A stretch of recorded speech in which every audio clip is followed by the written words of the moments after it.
Today is the 14th of May, so we're now 4.5 months into the coronavirus pandemic.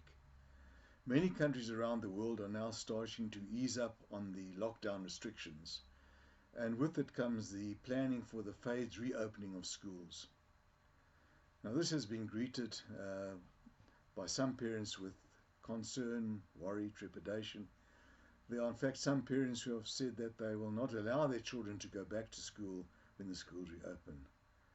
Other parents have greeted it with impatience and relief. They can't wait for the schools to reopen. So what do we really know about the role of children, and particularly school children, in the transmission of coronavirus? Now, the strategy of school closure really comes from the influenza pandemics, influenza severe epidemics. And this is based on the fact that it is well known that children are a major reservoir of influenza.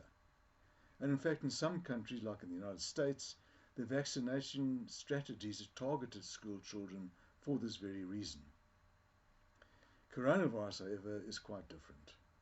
It is well known from observations and studies in countries throughout the world that when children get infected, they get infected very much milder than adults, and very often, in fact, with no symptoms at all, asymptomatic infection. So, for example, we look at the United States, where children under the age of 18 form about 22% of the population, but only 1.7% of those infected with the virus were children under the age of 18.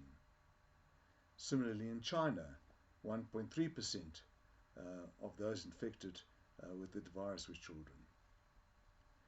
Why this is, there are a number of speculations. It could be due to the fact that the receptor for the virus, the so-called ACE2 receptor, is very much less expressed in children, particularly in the respiratory tract.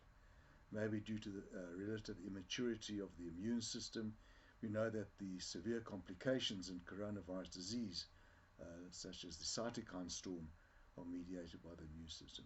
In either event, these are various speculations. Importantly for this discussion is what is the role of children as transmitters. They get the disease mildly or asymptomatically, they are active, the standards of hygiene are not always ideal. So there have been a number of studies throughout the world in many countries which are in fact now showing that children in fact are not great transmitters of the virus.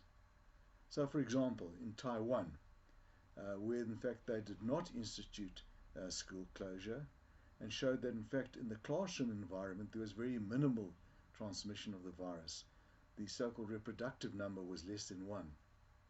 Similar studies in Iceland, in Netherlands, in Australia have again shown a relatively small role of children in transmitting the virus.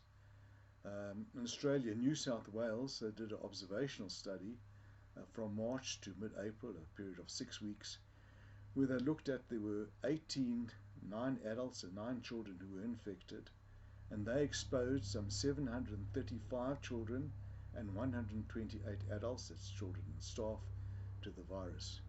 And during this period of time, there was transmission only to 2 children, 1 in primary school, 1 in high school, and no adults at all.